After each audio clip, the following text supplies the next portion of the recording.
Hello, everyone. Good morning, and welcome to The Heart. If you've been here before or watched our YouTube or listened to the podcast, you might be thinking that is not the guy who's regularly up here. And you would be right. I'm Michaella. I am one of our other leaders here at The Heart. And our regular leader here at The Heart, Dom, is out of town this week. He's actually at a conference. And we are so big on believing that there's a leader inside each and every one of you. We want to grow and develop the leaders that we are. So he had the opportunity to go to a conference this weekend. So he's with another leader from The Heart, and they are at a conference. And so I have the greatest honor of talking with you guys this morning.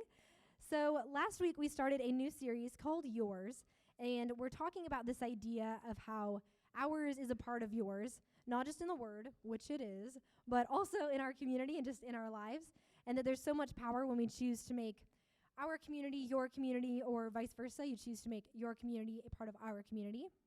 And not just community at church or at The Heart, but I know there's so many different communities in your life, whether it's at work or a hobby you have, or you volunteer in the community or anything. And last week we talked about how we can contribute to our community. We talked about how you can serve, whether that's at a church you go to or here at The Heart. We had a bunch of people who signed up to serve, which was super exciting. Or maybe you contribute by volunteering in your community or getting involved at your school or your kid's school or anything. So there's a whole lot of ways you can contribute, but the power is that when you contribute, you make your community yours, not just something you go to. And this week, I want to talk about another way to make a community yours, and that is through choosing belonging. I think so often we think that belonging is something that just will happen to us, right? Like someone will invite you to go somewhere and then suddenly you belong, but I think belonging is really a choice that we can make for ourselves, that we can choose to belong somewhere, and that's what I really want to dig into this morning. So like I mentioned, we're not just talking about our community at The Heart. We know you have so many different communities in your life. And for me, one community that I am involved in is the raging Zumba community of San Marcos. It is one of my favorite things to do, but my friend Alex and I, if you don't know what Zumba is, it's kind of like a dance exercise. So if you ever see me like dancing around, I'm probably talking about Zumba, thinking about Zumba, wishing I was there. But Alex and I, we started going to a Zumba class probably about a month and a half ago, and I didn't even know what Zumba was, but she had this idea and was like, let's try out Zumba. So we go, and the first class we went to was at 5 a.m. on a Thursday, so I already don't know what Zumba is, and then I'm half asleep. But we get there, and we walk in, and the instructor is like, okay, if I hold up my right hand, that means go right. Easy enough. If I hold up my left hand, it means go left. Okay, I got that. And if I hold up two fingers, that means not a peace sign, but it means go twice. We're like, okay, we can handle it. And then she's probably going to show us like how to do every single dance right. Oh no. We start going and they're playing this music, and it's an hour-long class. And they start the music and all these other ladies go every day, and so they're like knowing all the moves and doing it perfectly, and Alex and I are like in the back like, maybe we're getting it, and we're a few steps behind. And by the end of the class, we kind of thought we got it. We're like, okay, we did this for a whole hour, like we're almost pros, almost ready to be instructors pretty much. And then this other girl comes up to us at the end and she was like, hey, we've all been in your shoes. One day you'll get here. I go every day. And we were like, cool. But we decided to keep coming back. We kept going to Zumba every week. We kept going at 5 a.m. on Thursdays. Eventually switched to 8 a.m. on Saturdays because that was a little more manageable. But then we started inviting friends to come, and now we're just having so much fun. Now I'm talking about Zumba up here. I pretty much feel like I own stock in Zumba of San Marcos because I am so obsessed with it now. But we went from going and feeling like, oh, this is your Zumba class, we're just visiting, to feeling like this is our Zumba class. This is our Zumba studio. This is all of our hobby. And I feel so much like a part of Zumba now. And I was thinking about that this week because that was kind of the way I felt when I first started going to Connect groups. When I first got involved here at The Heart, I'd never been part of a church before. And I came here and we hear from people on the platform about Connect groups. You walk back to the Connect Center, we have a giant poster about Connect groups. You go on our social media and it's like Connect groups, website, Connect groups. It is pretty much inescapable to know that we have Connect groups and we want you to go to them. So I kept hearing about them and I'm like, well, I've never been part of a church before, so I don't really know how it works, but I guess they really want me to go to these Connect groups. And so the first time I went, it was at someone's house who I did not know. I didn't know anyone else who went to it. But I went with Lance, who was my boyfriend at the time. Now we're married. But we went to the group and we're like, we don't know anyone. We don't know what to expect. And it's so scary to like walk in where you don't know a single person. Because I think our culture, we're ingrained to think like stranger danger. And we're always so scared to meet new people. And sometimes that can be a barrier to our belonging if we're thinking, oh, new people, scary. I do not want that. But it can also turn into a blessing to our belonging if we choose to shift our perspective to seeing strangers as friends we just haven't met yet. And you can choose to think that way and think of your belonging that way instead of stranger danger. But we kept going to connect groups, and then it wasn't as scary as I thought. But I was thinking about how we all have those situations when you start a new job and you don't know anyone, and it's so scary. And you're like, oh, I'll just eat alone in my office. I even used to be a substitute teacher, and I was like, instead of just talking to new other teachers, I'm just going to hide in the room and eat my lunch. Sometimes I'd even bring food that had heat up, and I would just eat it cold in the room alone because I did not want to talk to anyone new. But we all feel that way sometimes.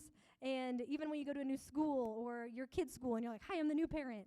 Or maybe you join a new club or you're volunteering or anywhere. Maybe you came into church today and it's your first time and you're like, welcome team, do not talk to me. I just want to get in and get out. Sometimes it's so scary when we meet new people.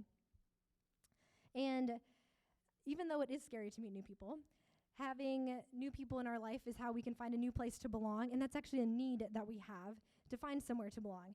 And I used to be an education major at Texas State. So I took so many classes and we talked so much about kids' brains and how they work, adult brains, how they work. You learn so many things of how to understand what is going on in here and how to relate and everything. And one of the tools and resources that I learned about was Maslow's hierarchy of needs. And so this is the teacher in me coming out, but I think this is some juice. So the way it's set up is from this smart guy named Maslow, and he made this. And these needs at the bottom are kind of like your foundation, and you have to meet that, and then you can kind of level up to like the next ones. So at the bottom is our physiological needs, which are pretty much what anyone would guess if I was like, name 4 things that you need to survive. I was holding up a 3.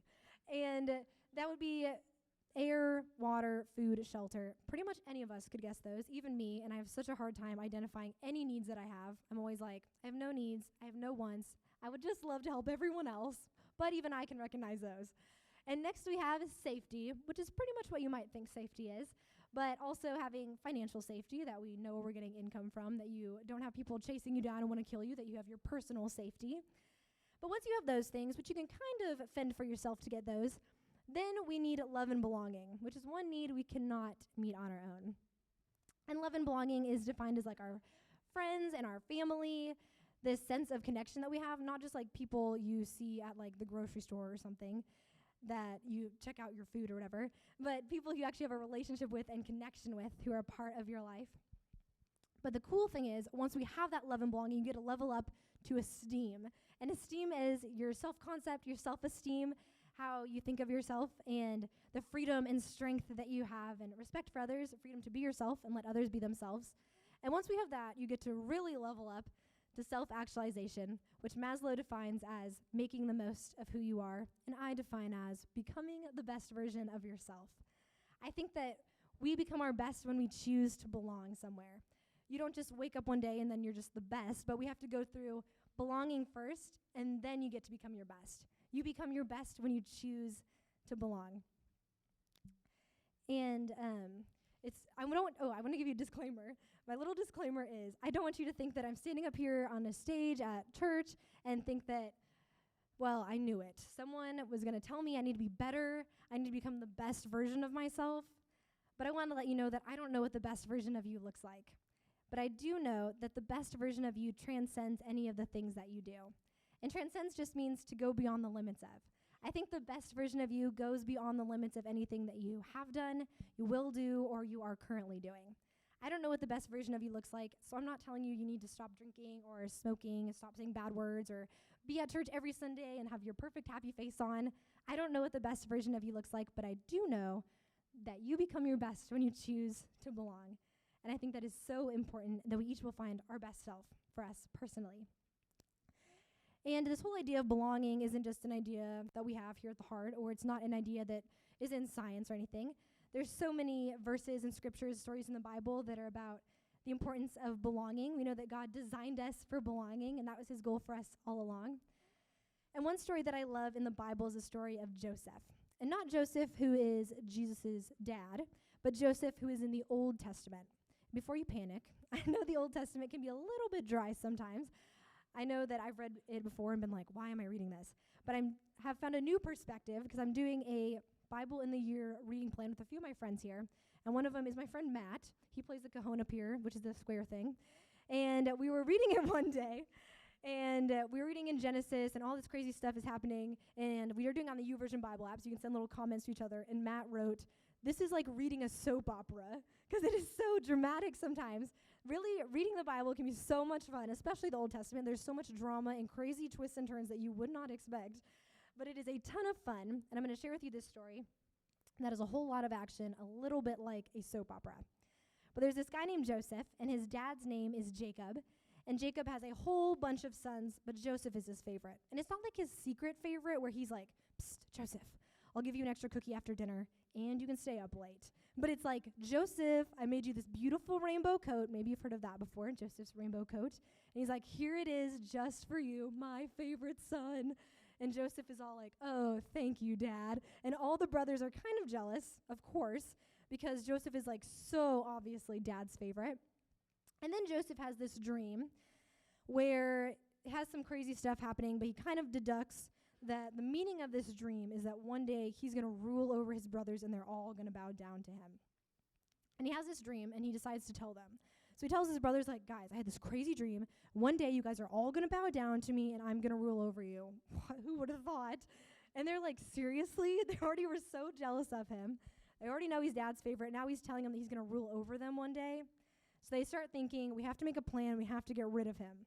And I don't know if you have any younger siblings and you've ever thought, "I need to get rid of them." But they took it to like this extreme level where they're like, "We are getting rid of him."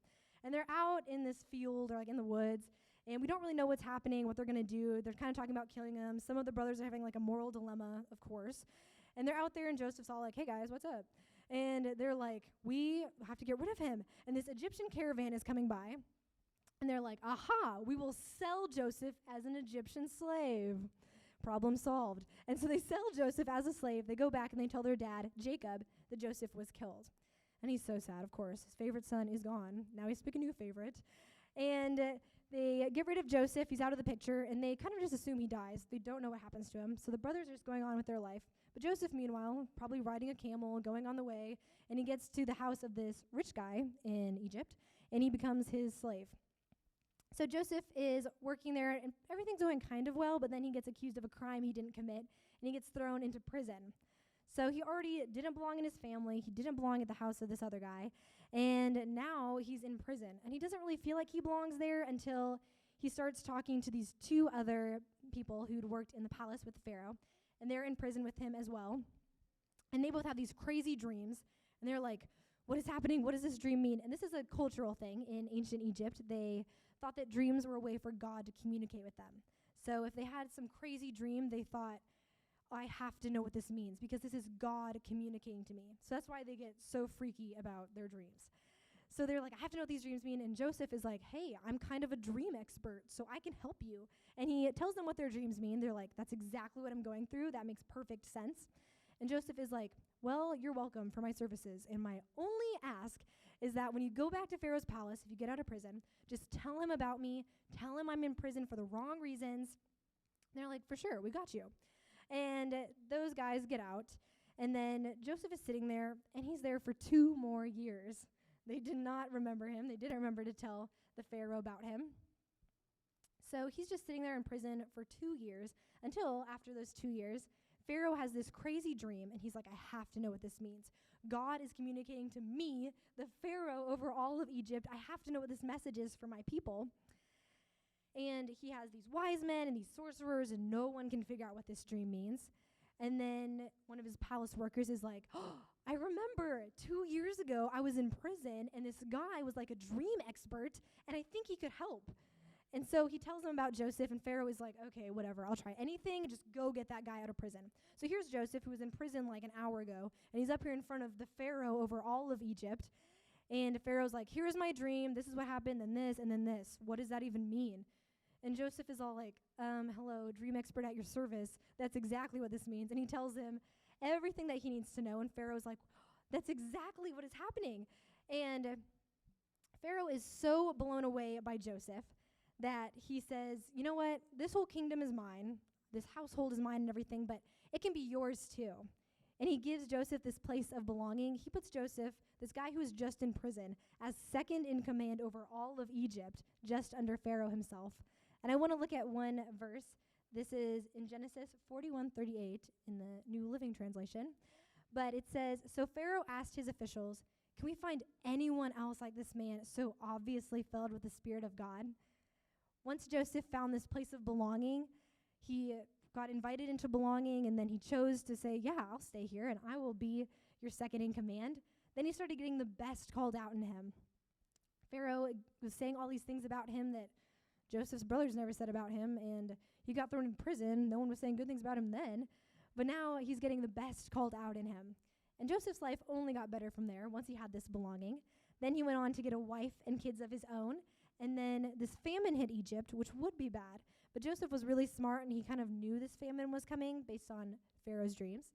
And he was able to prepare and everything, and the whole city was ready, except the people kind of out in the country, out in the outskirts, like Jacob, Joseph's dad, and all of his brothers.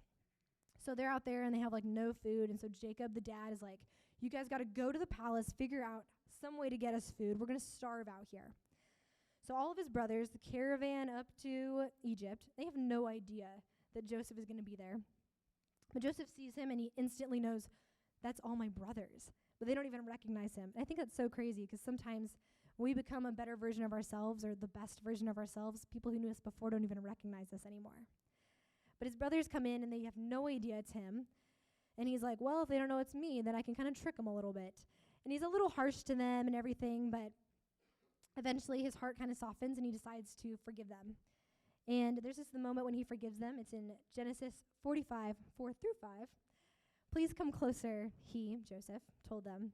So they came closer. And they said again, "I am Joseph, your brother, whom you sold into slavery in Egypt. But don't be upset. Don't be angry with yourselves for selling me to this place. It was God who sent me here ahead of you to preserve your lives."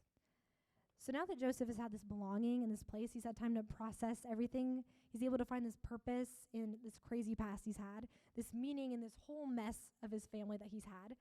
He's able to find all these things. He's able to find the freedom to forgive them just because he's had a place of belonging and had the Pharaoh calling out the best in him. And then it gets even better. After they all come in there, Pharaoh's pretty close with Joseph at this point. And so I imagine he had his little ear like pressed up against the door. And the second he hears like, "Joseph's brothers," he bursts open the door and he's like, "Hey, you don't have to go back. I have a place for you. I will give your family the best land in all of Egypt." And Pharaoh gave Joseph's entire family not only a place to belong, but the best place to belong that he could possibly offer them. And their entire family chose to come and accept that land and belong right there in Egypt. And here's something so cool. So Joseph's whole family got to come move and live there. And so often there's stories in the Bible of people who are related to Jesus. We can read about people who are Jesus' great-great-great-grandpa and everything like that.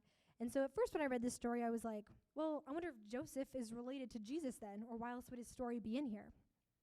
But actually, one of Joseph's brothers, his name is Judah, he was one of the brothers who got to relocate over to this new land in Egypt.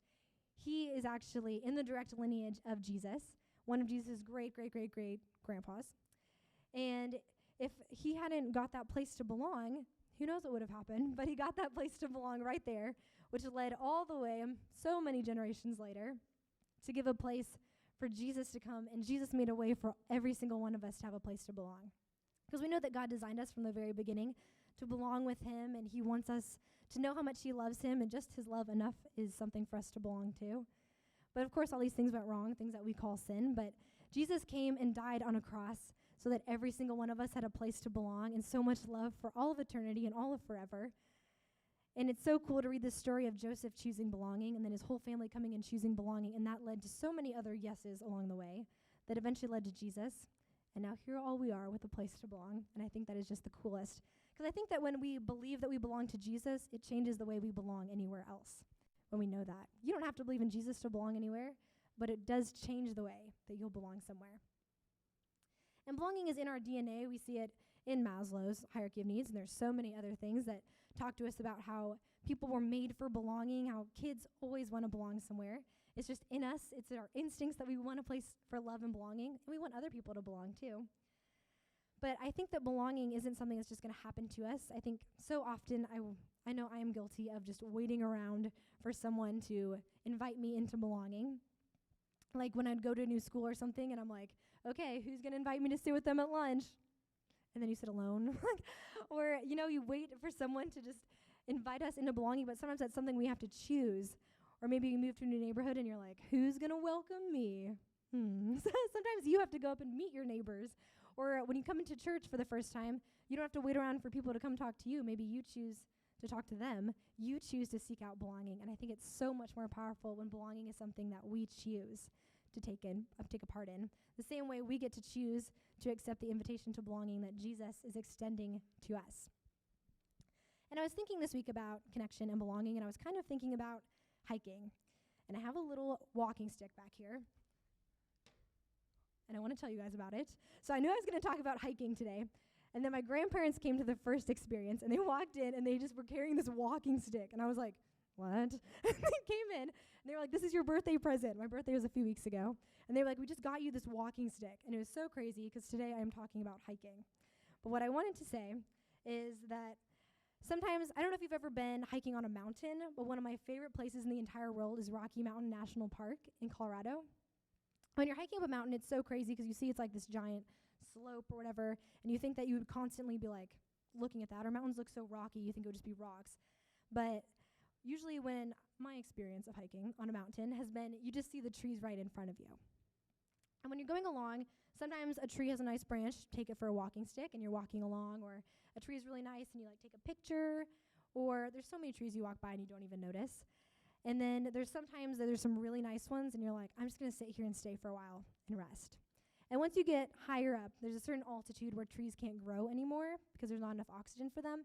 And it's like a cutoff line where there's just no trees past that point. But once you get to that clearing, you're able to look back and see all the trees that you've passed. And you're like, what? I had no idea. And I was thinking about how that relates to us in community. It's so often when we're going through our life, we just see the people right in front of us. And there's some people we choose to hang out with, take mental pictures.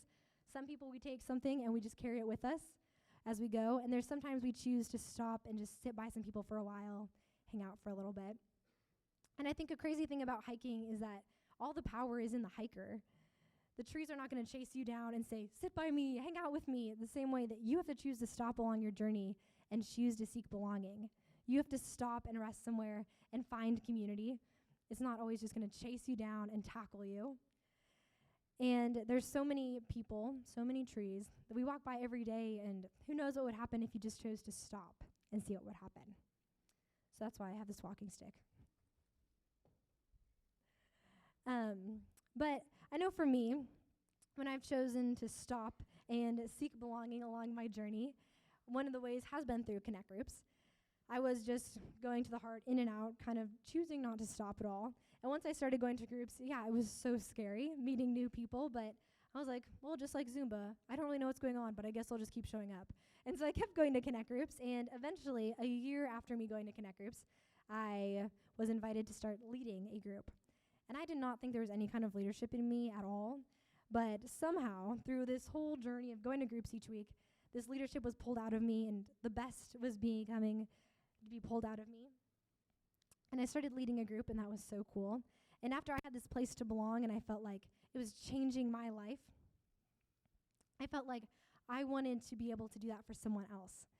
My community was changing me, and I wanted to be able to change my community. I believe that our community can bring out our best, but your best can change your community. And I say that because I know that's what happened for Joseph, and that's what happened for me. My community, going to connect groups, started pulling so much leadership and growth out of me, and I found this love for this belonging and this amazing community that I had, and I wanted other people to experience that. And I noticed we did not have a place for middle schoolers or high schoolers to specifically belong, and that's why I started HC Youth, and we started a youth connect group so that teenagers in our community could have a specific place to belong to. Our community can bring out our best, and your best can change your community. If you let your community have access to your life and you're honest and vulnerable, who knows the change that will happen and the change that you will impact on your community. One thing I think Maslow might have had wrong in his triangle is we kind of get to the top and then what? We just sit there, we're like, we are our best selves, and I'm just going to stay right here. But when I look at that, I kind of think we might need to have a little arrow from the top of your triangle to someone else's triangle. Because once you become your best, then you're able to create belonging and help other people in your community become their best selves too. That's the same way Jesus was for us, right? He was the best he possibly could be. He was perfect, and he didn't just stop there. He made a way for every single one of us to belong. He met that need for every single one of us. And I want to encourage you to seek belonging this week. I don't know what that looks like for you. Maybe if you go to the Heart, you can pull out your phone right now, and you can text Heart Groups to 97000. And just by doing that, you'll be able to get all the information for Connect Groups we have going on this week. We have groups on Monday, Tuesday, and Wednesday. If you're a Connect Group leader, could you raise your hand, or a host? We have a couple people. But you can talk to them, and they will be able to answer any questions that you have. Or you can head to the Connect Center right after our experience, and we have iPads set up. You can instantly sign up for a group. You could be at one this week. But even if you don't go to the Heart, or you don't want to go to a group, or you're looking for belonging somewhere else, maybe you already go to a group, there's so many other ways you can seek belonging. Maybe instead of eating alone in your office at work, you choose to go out with your coworkers. Maybe instead of, I know I'm guilty of this sometimes, when my neighbors are checking the mail, we have like a community mailbox, I'll be like, oh, I'll wait till they're done and no one's there, then I'll go get my mail because I'm in my pajamas. And so maybe talk to your neighbors this week. Or maybe when you are leaving church today, just talk to some more people. Find belonging wherever you are. I don't know what that looks like for you, but I think that somewhere in you, you know what that would look like for you. So I would love to pray together, if you guys will bow your heads. Hey, God, thank you so much for the gift of belonging and the gift of community and love. Thank you so much that you made us and the amazing plan you have for us and the way you create a space for each and every one of us to belong. We love you so much, and I pray this week over each and every one of us that you will prompt us and lead us in a way to find belonging in our community, whatever that looks like. Maybe it's Zumba, maybe it's here at the Heart, but I know that you have a perfect plan for us, and I pray that you will just reveal that to each and every one of us. We love you so much. Thank you for who you are and the ways you love us. Keep everyone safe as we leave this morning. We love you. Amen. I'm so grateful that you have made us part of your journey of faith today. We have a saying here at the Heart that you don't have to go to church here to go to church here. That means whether you come every Sunday or you watch one of these videos every now and then online, you're still part of what God is doing here in the city of San Marcos through the Heart. For more information about what God is doing here, you can visit us online at www.theheart.church. Big things can happen in your life when you expect God to move. So I have hope, and I pray that this message today can and will shape your faith and your future.